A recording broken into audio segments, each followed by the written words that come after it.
We will continue with the theme of Doll's House.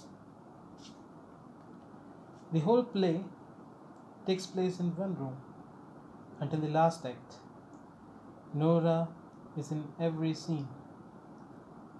She never seems to leave the room.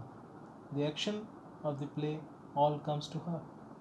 She is literally trapped in domestic comfort. She is given her housekeeping money by Helmer as though she is a doll in a doll's house. The play suggests that this treatment is condescending and not an appropriate way to treat one's wife. Gender plays a prominent role in this play. This play focuses on the ways that women are perceived in their various roles, especially in marriage and motherhood. Torvald, in particular, has a very clear but narrow definition of women's roles. He believes that it is the sacred duty of a woman to be a good wife and mother. Moreover, he tells Nora that women are responsible for the morality of their children. In essence, he sees women as childlike, helpless creatures detached from reality on the one hand, but on the other hand, as influential moral forces responsible for the purity of the world through their influence in the home. Ideas of manliness are present in more subtle ways. Nora's description of Torvald suggests that she is partially aware of the inconsistent pressures on male roles as much as the inconsistent pressures on female roles in their society. Torvald's own conception of manliness is based on the value of total independence. He abhors the idea of financial or moral dependence on anyone.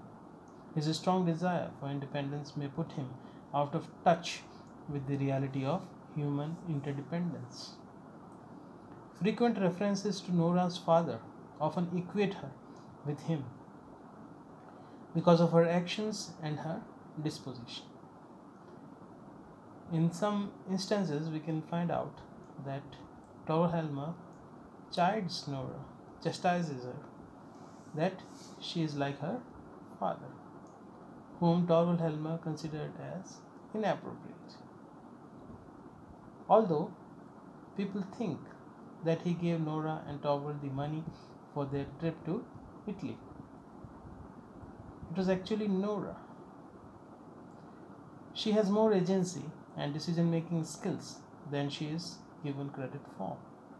Nora seems to wish to enjoy the privileges and power enjoyed by males in her society.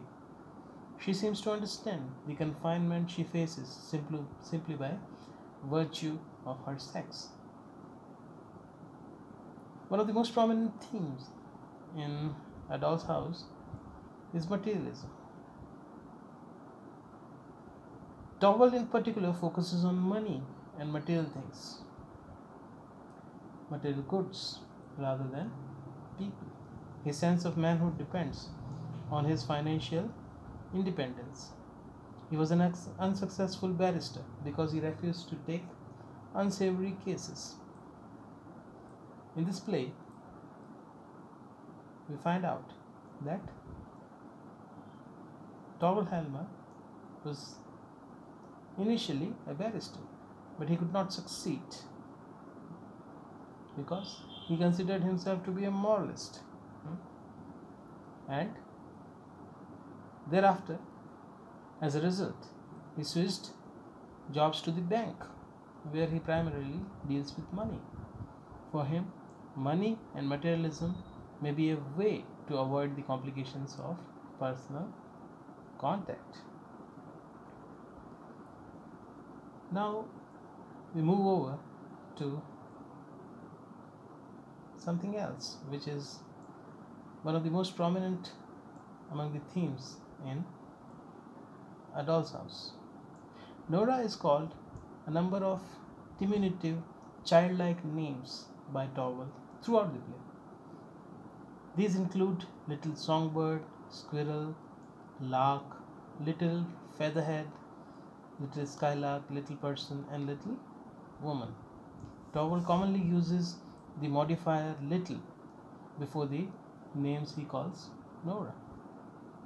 These are all usually followed by a possessive my, signaling Towell's belief that Nora is his. This pattern seems like more than just a collection of pet names. Overall, he sees Nora as a child of his. Now we come on to the conclusion that Towell Helmer considered Nora to be a child, and he considered her to be his doll. She found out that she is trapped in the role of a doll. The Helmer children themselves are only a borderline presence in the play, never given any dialogue to speak, and then only briefly playing hide and seek. Ibsen's alternate ending had Nora persuaded not to leave by the presence of children, but the play, as we have it, does not really emphasize their importance. The story focuses on the parents. Now, some stage decorations and other things that were put into use in A Doll's House.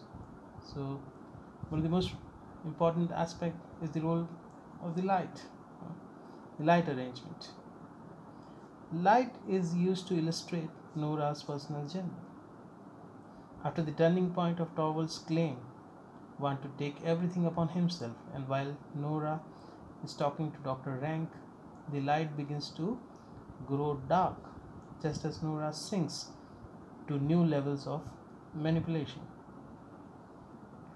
When Dr. Rank reveals his affection, Nora is jolted out of this fantasy world into reality and insists on bringing a lamp into the room, telling the doctor that he must feel silly saying such things with the light on.